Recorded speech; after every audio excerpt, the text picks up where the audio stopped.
Oke, standby, kamera ready, sound ready, 3, 2, 1, action. Assalamualaikum warahmatullahi wabarakatuh.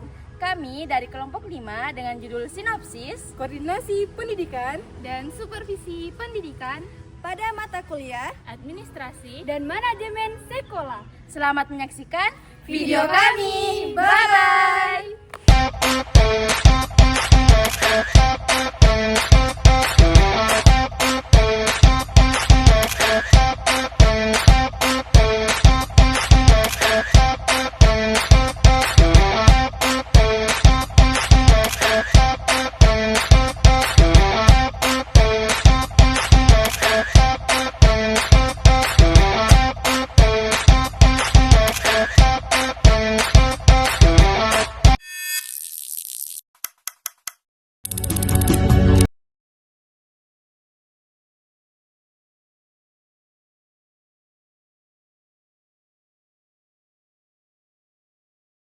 Perkenalkan, nama saya Putri dengan NIM A1I124021.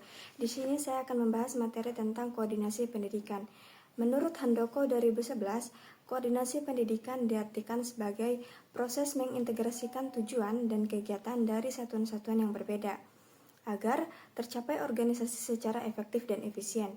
Koordinasi memiliki peran penting dalam menghubungkan berbagai fungsi manajemen, mulai dari perencanaan, pengorganisasian, pelaksanaan, hingga pengawasan, sehingga tercipta keselarasan dalam pelaksanaan tugas.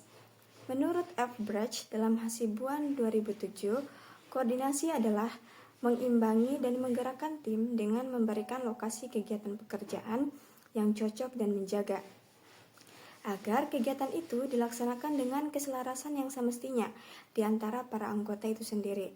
MC Farlan dalam Hadayaningrat 1983 juga mengemukakan bahwa koordinasi adalah proses di mana pimpinan mengembangkan pola usaha kelompok secara teratur di antara bawahannya dan menjamin kesatuan tindakan dalam mencapai tujuan bersama. Dalam pelaksanaannya, koordinasi dapat dibedakan menjadi vertikal dari atasan ke bawahan dalam hierarki organisasi dan horizontal antar bagian yang setara menurut Winardi 2003. Selain itu, James D. Thompson dalam Handoko 2011 menjelaskan adanya 3 bentuk saling ketergantungan dalam koordinasi, yaitu ketergantungan menyatu, ketergantungan berurutan, dan ketergantungan timbal balik. Baik, perkenalkan nama saya Winayarni dengan NIM A1124031. Di sini saya akan melakukan pemaparan materi dan materi sebelumnya. Koordinasi pendidikan mencakup pengelolaan sumber daya manusia, yaitu guru, staf TU, pengawas, aparat dinas, sarana prasarana, keuangan, kesiswaan, serta kerjasama lintas sektor dengan instansi seperti Dinas Kesehatan, Dinas Tenaga Kerja, Badan Pemberdayaan Masyarakat, Dinas Koperasi, hingga kepolisian.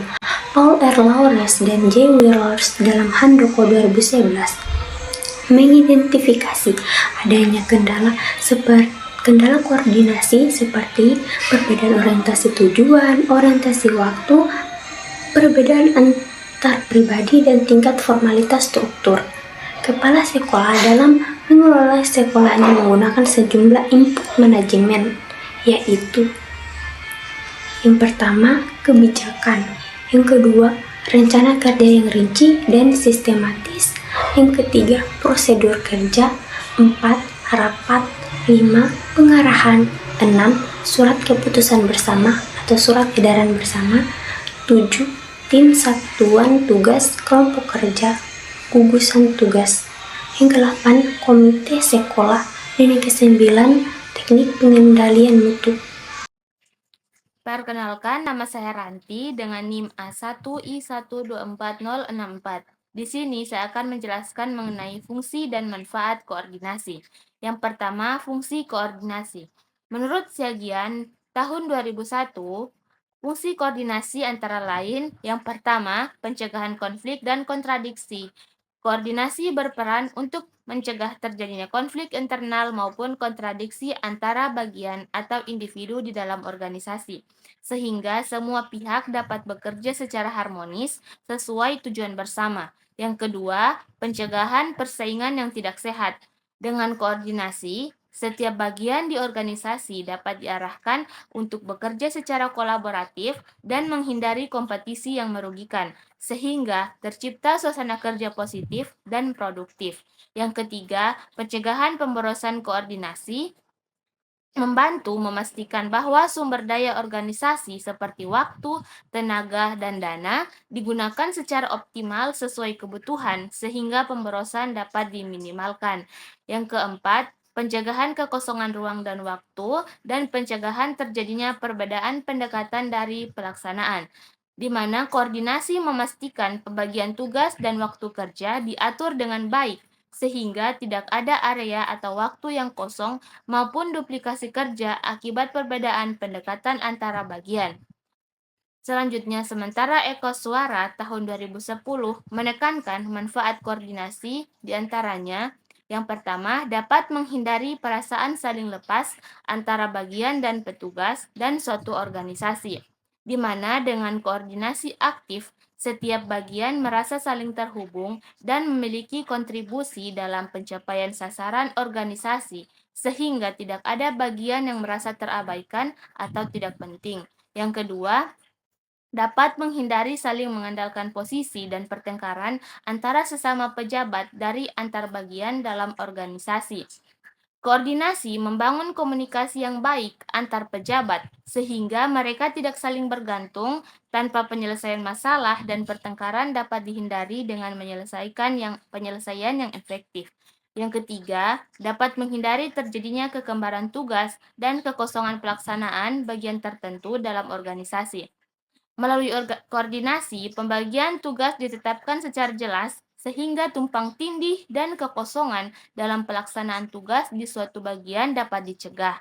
Yang keempat, mendorong pejabat untuk saling membantu dan memberitahukan masalah yang dihadapi kepada bagian-bagian lain dalam suatu organisasi.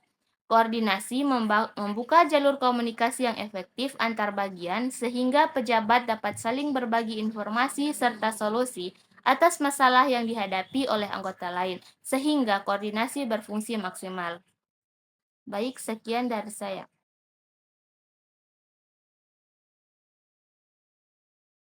Pada bab ini menjelaskan tentang supervisi pendidikan, yaitu upaya pembinaan yang diberikan kepada seluruh staf sekolah agar dapat meningkatkan kemampuan dalam menciptakan situasi belajar yang lebih baik. Supervisi berbeda dengan bimbingan atau penyuluhan, karena sasarannya adalah guru dan staf sekolah, sedangkan bimbingan atau penyuluhan ditujukan kepada siswa. Supervisi modern tidak hanya berfungsi sebagai pengawasan, tetapi lebih menekankan pada bantuan profesional untuk meningkatkan kualitas pengajaran. Menurut Edward Francis Leopold Birch tahun 2007, supervisi merupakan usaha membantu dan turut serta dalam usaha-usaha perbaikan dan peningkatan mutu.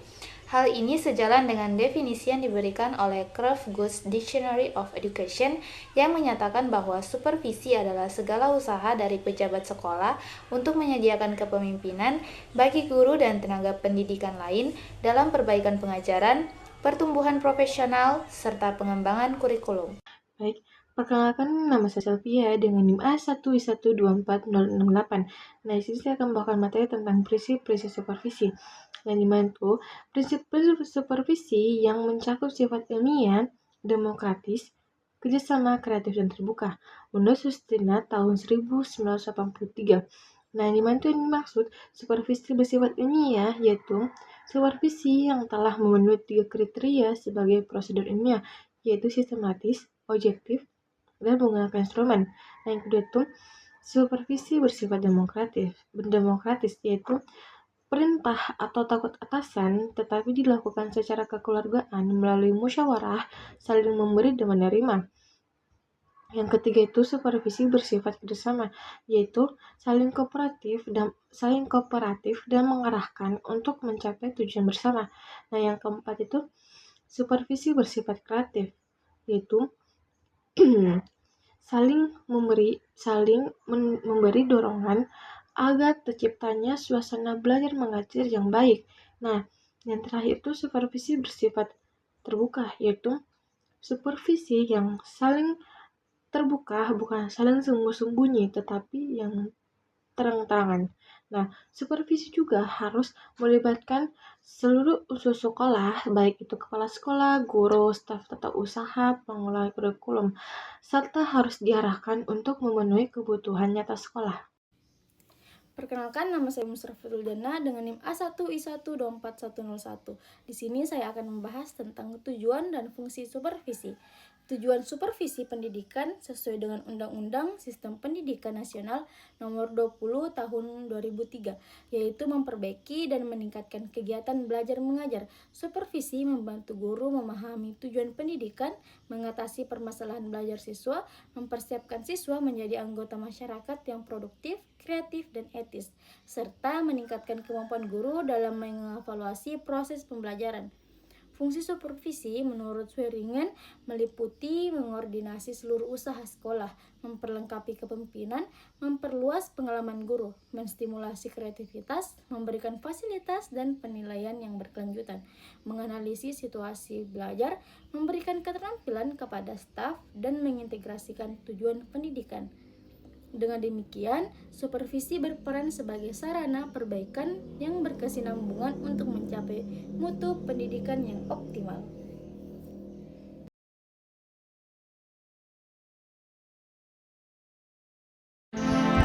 Dengan demikian, koordinasi dan supervisi pendidikan merupakan dua komponen penting yang saling berkaitan dalam upaya mewujudkan tujuan pendidikan secara optimal.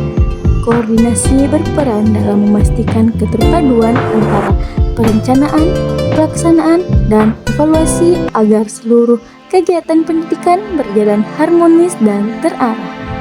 Sementara itu, supervisi pendidikan berfungsi sebagai proses pembinaan yang dilakukan secara terencana, ilmiah, dan berkesinambungan untuk meningkatkan kompetensi serta profesionalisme guru dan tenaga pendidikan.